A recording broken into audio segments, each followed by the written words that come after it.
The rain tapped against the kitchen window like a nervous guest, unwilling to stay but unable to leave. Isabel sat at the oak table, her fingers tracing the rim of a cooling teacup, the same one her grandmother used, the same one she'd been told, "You're old enough now to hold it properly."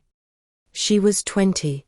She wore her maroon frock, the one with the high collar and the subtle embroidery along the cuffs, the dress she reserved for interviews, for parent-teacher meetings, for moments when she needed to look like someone who had it all together. She had not passed her ethics exam. She had failed it. By 12 points. She told her mother, Eleanor, over dinner the night before. "I got a distinction," she said, voice smooth as the porcelain she held. "Tutor said I showed real insight." She didn't flinch. She didn't blink. She had rehearsed the lie in the mirror that morning, while brushing her hair, 3 strokes left, 3 strokes right, just like Eleanor taught her. "It's all in the paperwork now," she added, smiling just enough to seem sincere. Eleanor had nodded, sipped her tea, and said nothing. Not then.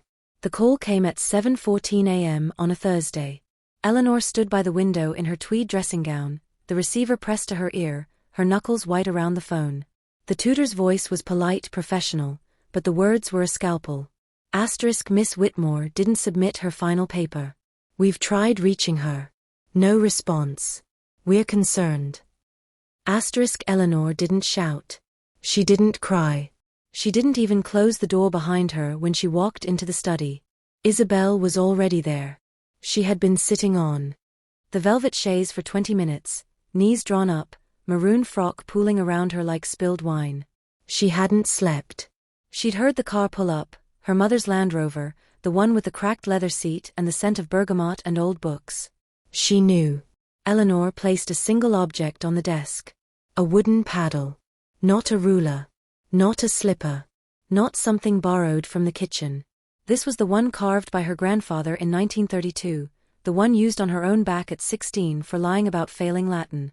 The one with the smooth, worn curve, the one that had never been used on Isabel. Until now. "You wore this dress," Eleanor said, her voice quiet as the rain outside, "to your interview at Oxford. To the scholarship dinner. To your grandmother's funeral. You wore it because you wanted to be seen as someone worthy of respect." She picked up the paddle. Held it lightly, like a pen. "You didn't lie because you failed. You lied because you thought I wouldn't love you if you did." Isabel swallowed. Her throat was dry. "I didn't think you'd be disappointed." Eleanor looked at her, not with anger. Not with grief. With something worse. Disappointment was temporary. This was deeper. This was betrayal. "Go," Eleanor said. "Bend over the chair." Isabel didn't move at first. Then slowly she stood. She turned. She lifted the hem of her maroon frock, not with shame, not with rebellion, but with the quiet obedience of someone who had been raised to know that some things were not up for debate. The frock fell to her waist. Her legs, pale and trembling, were bare beneath. The paddle met skin, once, twice, with a sound like a closed book slamming shut. *twak Isabel gasped. Not loudly. Not dramatically.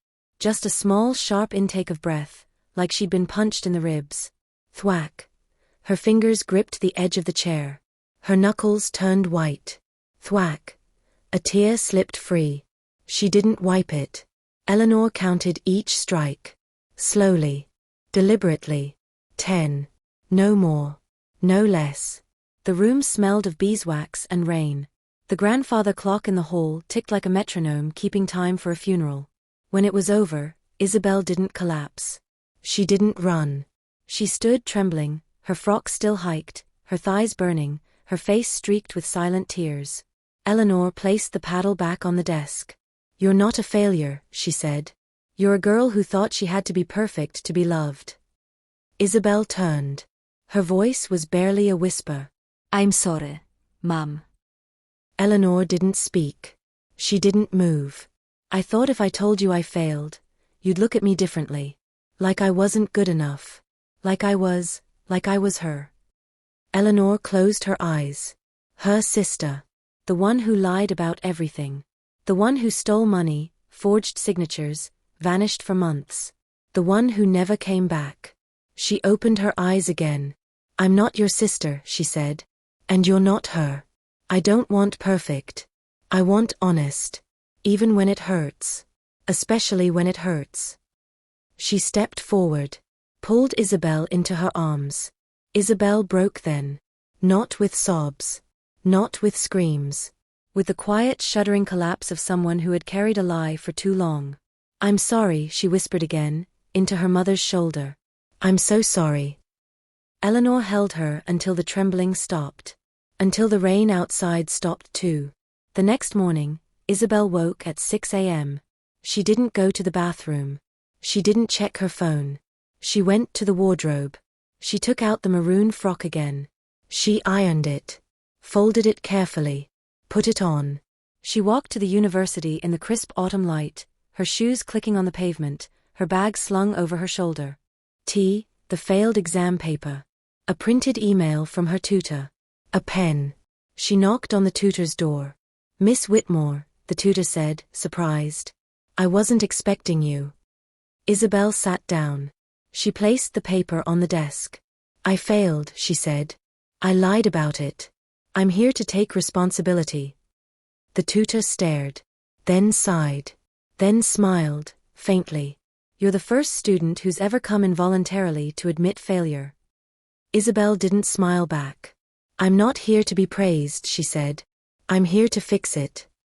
She asked for a retake. She asked for help. She asked for time.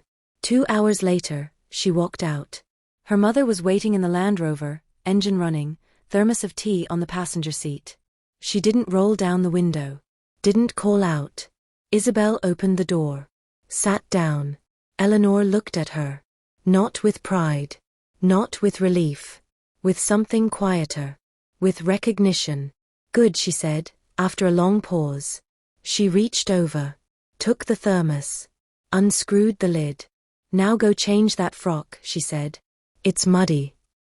Isabel looked down. She hadn't noticed. The hem, the very edge of the maroon fabric, was stained with damp earth from the garden path she'd walked through yesterday, when she'd been too ashamed to go inside. She touched it. Then she smiled. Just a little. As the car pulled away, the sun broke through the clouds, golden, sudden, warm, and caught the frock just once, as if blessing it. Not for perfection, but for truth. And that she knew was enough.